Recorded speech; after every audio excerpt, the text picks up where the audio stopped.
Hello student, आपका स्वागत है आपके अपने YouTube channel Ravi classes point zero में।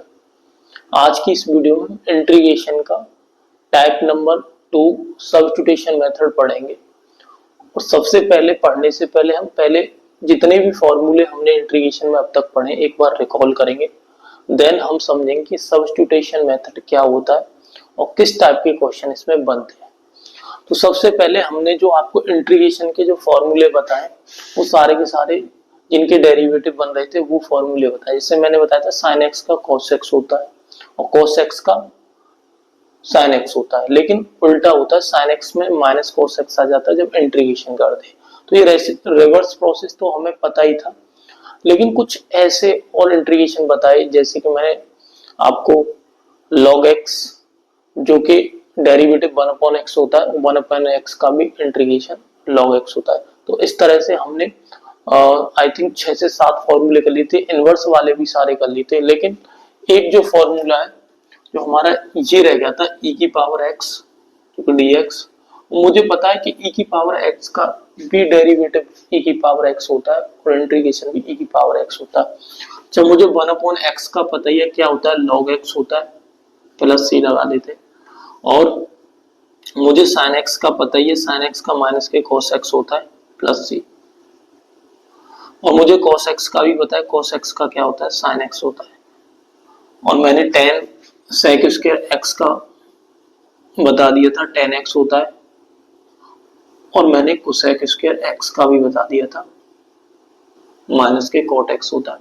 और इनवर्स वाले भी बता दिए थे, जैसे 1/√1 माइनस एक्स स्क्वायर dx, ये साइन इनवर्स x का होता है। 1/1 प्लस एक्स स्क्वायर dx, ये tan इनवर्स x का होता है। ठीक है, sec इनवर्स x वाला भी बता दिया था। तो ये सारे फॉर्मूले बता दिए थे।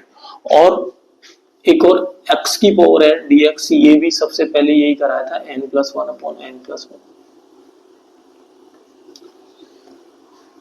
तो इन पे हमने क्वेश्चन भी कर लिए। ये सारे फॉर्मूले हम कैसे बने रिवर्स प्रोसेस से, ये भी हमने सीख लिया। अब यहाँ से आगे जो पढ़ेंगे ना, हमें अलग से फॉर्मूले याद नहीं करने, जैसे जैसे टाइप बढ़ते जाएंगे वैसे वैसे फॉर्मूले आते जाएंगे और हम लर्न साथ की साथ कर लेंगे। तो अब चलते हैं कि सब्स्टिट्यूशन मेथड है क्या, क्योंकि लास्ट वीडियो में जो हमने पढ़ा है ना वो पढ़ा है ट्रांसफॉर्मेशन। तो इंटीग्रेशन का जो मतलब है ना बिल्कुल क्लियर है कि सर हम सेपरेट करते हैं, फंक्शन को सेपरेट कर लेते हैं, तो वो कहीं ना कहीं एक ऐसी फॉर्मेट में आ जाता है, एक ऐसी फॉर्म में आ जाता है जिसके हमें फॉर्मूले पता होते हैं या जिसका इंटीग्रेशन करना आसान होता है। तो ट्रांसफॉर्मेशन में हमें साइन स्क्वायर एक्स का जैसे देखा था, तो उसे ट्रांसफॉर्म करा गया था और कहीं ना कहीं कॉस की फॉर्म में आ गया था सिंपल, और हमें कॉस का इंटीग्रेशन पता था, तो उसे यूज करके हमने उसका इंटीग्रेट निकाल दिया था।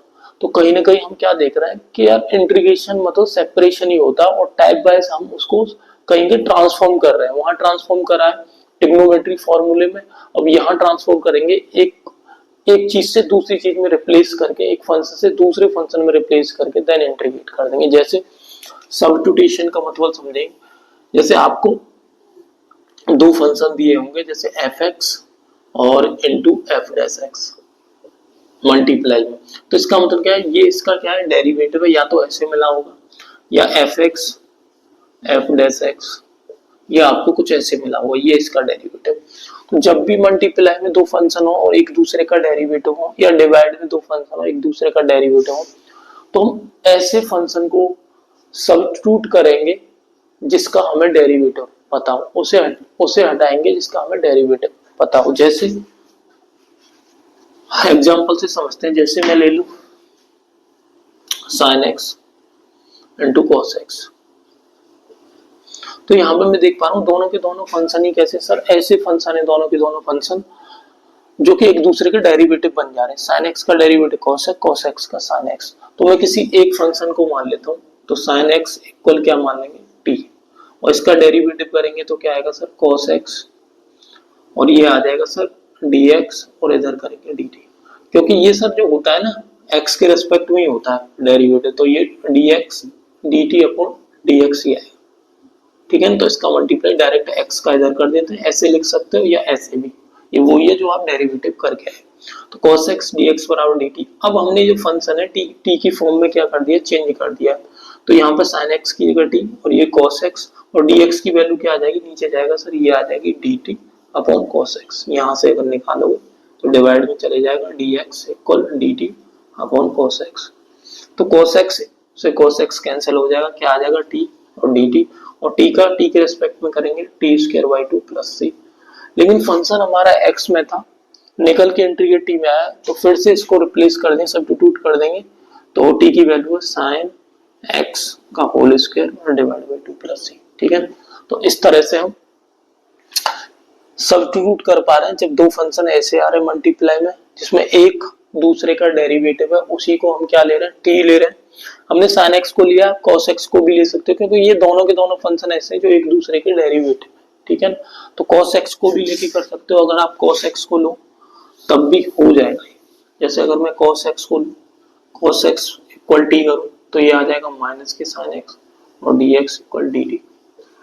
ठीक है, तो यहाँ पे sin x और ये t और ये हो जाएगा dt अपॉन माइनस के sin x, और ये कितना आ गया, माइनस के t और dt, और इसका क्या आ जाएगा, minus T square on 2 plus C, और t की वैल्यू लगा देते हैं cos स्क्वायर x। ठीक है, इंटीग्रेशन में पता है क्या होता है, उसका आंसर कुछ और आ रहा था, इसका आंसर कुछ और आ रहा है। देख लो, उसका साइन में आ रहा था, इसमें cos में आ रहा था। तो इंटीग्रेशन करने के मेथड जैसे अलग अलग है, आंसर भी अलग अलग आ सकते हैं, तो बिल्कुल डरने वाली बात नहीं। इंटीग्रेशन एक ऐसा टॉपिक है जिसमें आंसर अलग अलग आते हैं अगर हमने रूल चेंज कर दिए तो। ठीक है, और ले लेते हैं कुछ एग्जांपल, जैसे डिवाइड की बात करें सर, जैसे मैं कहता हूँ sine x upon cos x, इसका इंटीग्रेट करना है, तो मैं क्या करूंगा, मैं देख लूंगा साइन एक्स या कॉस एक्स दोनों एक दूसरे के डेरिवेटिव है, तो मैं कॉस एक्स को क्या मान लेता हूँ, टी। तो ये क्या हो जाएगा सर, माइनस के साइन एक्स और डी एक्स बराबर डी टी। तो ये साइन एक्स और ये आ गया सर टी, और डी एक्स की वैल्यू है डी टी अपॉन माइनस के साइन एक्स, और यहाँ साइन एक्स से साइन एक्स कैंसिल, माइनस के 1 अपॉन टी, और 1 अपॉन टी का मुझे पता है कितना होता है सर, 1 अपॉन टी का होता है लॉग टी प्लस सी, और टी की वैल्यू लगाऊंगा मैं, तो टी की वैल्यू क्या आएगी सर, टी की वैल्यू है कॉस एक्स।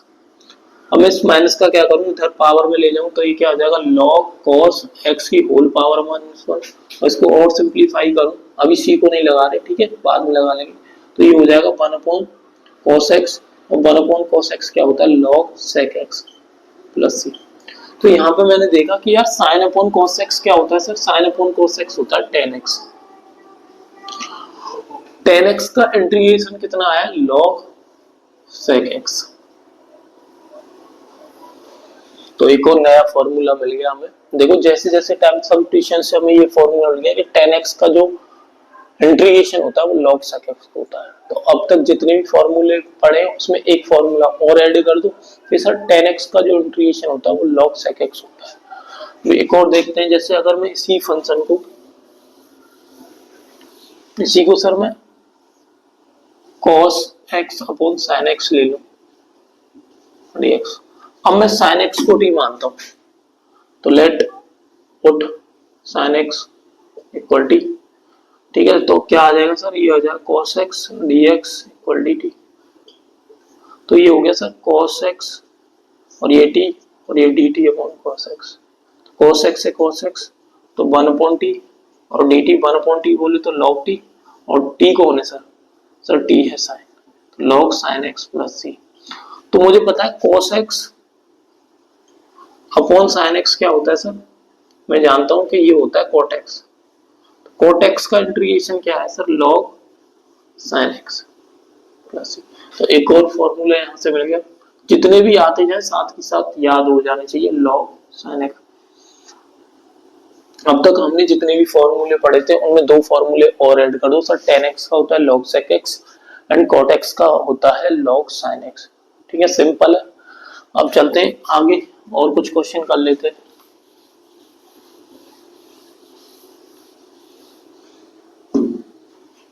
जैसे एक और लेते हैं x की पावर 7 और ये हो गया 1 प्लस x की पावर 16 और dx, इसका इंटीग्रेशन कर दें। सबसे पहले हम देखेंगे यार किसको हम t माने, तो यहाँ पे जब भी सब्स्टिट्यूशन कर दें तो सबसे पहले हमें ये डिफाइन करना होता है कि सर टी किसको माने, तो टी को आपको माइंड में रखना है कि टी कब मानना है और कैसे मानना है। तो सबसे पहले अगर आप ये फंक्शन देख पा रहे हो तो मैं किसको टी मानूं, इसको मानूं या इसको मानूं। अगर इसको मानता हूं तो ये पावर मिल सकता है, क्योंकि इसका डेरिवेटिव करूंगा तो पावर कब, इसको मानूं तो ये तो कभी नहीं मिलेगा, तो हमें ये भी देखना। लेकिन मानना कैसे, पहले इसको सिंप्लीफाई करना है। ऐसे नहीं कि उठा के और मान लिया कि सर अगर मैं इसको थोड़ा सिंप्लीफाई करूं, इसको ऐसे लिख दूं कि पावर 8 तो देखो 8 दूनी 16 8। अब मैं अगर लेट x की पावर 8 को टी मानता हूं तो मुझे ये मिल जाएगा 8x की पावर 7 dx dt, क्योंकि मुझे इसका डेरिवेटिव पता है x की पावर n से 8x की पावर 7 आ जाएगा। अब ये इसका यूज कर लूंगा मैं, 7 ये हो गया 1 x की पावर इसका कितना है t स्क्वायर, और ये हो गया dt अपॉन 8x की पावर 7, ये हो गया कैंसिल। तो 1/8 कांस्टेंट तो बाहर है, तो ये आ गया 1/1 प्लस टी स्क्वायर, और इसका होता है sir tan inverse 1/8 tan inverse t।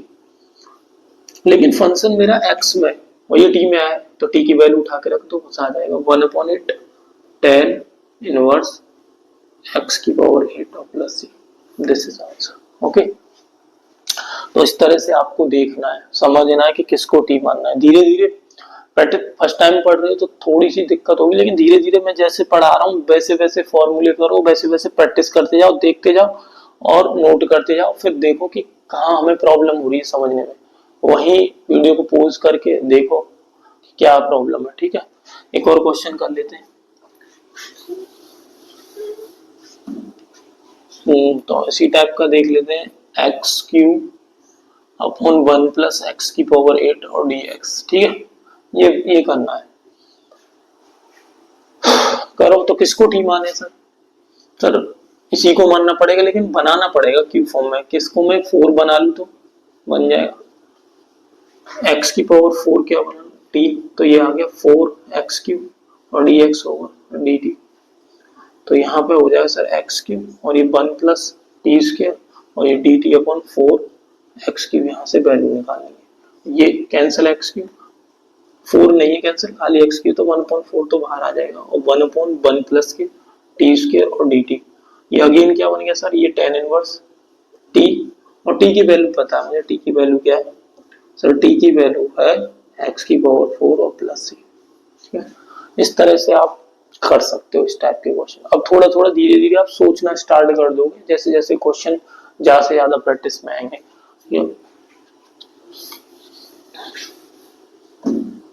जैसे log x, ठीक है, अपॉन x, इसका इंटीग्रेशन करना। अब बात ये आती है कि मैं किसको टी मानूं, तो log x को टी मानूं या x को टी मानूं। तो ये बताओ, अगर मैं x को टी मानता हूं तो x का डेरिवेटिव तो 1 हो जाएगा, तो x तो मानना ही नहीं है। अगर मैं log x को मानता हूं तो 1/x मिल सकता है। सिंपल देख लो, अगर मैं log x को मानता हूं तो x बनेगा, x को मानता हूं तो कुछ नहीं बनेगा, 1 बनेगा। तो किसको टी मानेंगे सर, log x को। तो मैं log x को क्या मान लेता हूँ, टी मान लेता हूँ। इसका हो गया 1/x और dx बराबर dt। अगर मैं यहाँ से dx की वैल्यू निकालूं तो x इंटू dt आएगा, तो यहाँ log x की जगह में क्या रखता हूँ t, और ये x, इसकी वैल्यू है सर x dt। ये मल्टीप्लाई और डिवाइड में कट गया t और dt, और t का इंटीग्रेशन t के रेस्पेक्ट में होगा t square by 2 plus c, और t की वैल्यू है सर log x अपॉन 2 और ये होल स्क्वायर बनेगा प्लस c। ठीक, अब धीरे धीरे आपने सोचना स्टार्ट कर देना है कि कैसे कैसे क्वेश्चन हो रहे हैं। अब एक और क्वेश्चन देखते हैं ऐसा ही, 1/x log x dx। ठीक है, अब सोचो किसको, सिंपल है, जब x log x आया तो log x को टी मानना है, तो log x इक्वल टी, ये हो गया 1/x dx dt। ठीक है, तो 1 ये x t और इसकी वैल्यू अगेन dx की x dt, x x again क्या हो गया, कैंसिल हो गया सर, तो ये हो गया 1/t और dt, 1/t बोले तो log t प्लस c। अब t की वैल्यू अगेन log x है, तो log x plus c। This is answer. और क्वेश्चन प्रैक्टिस करेंगे।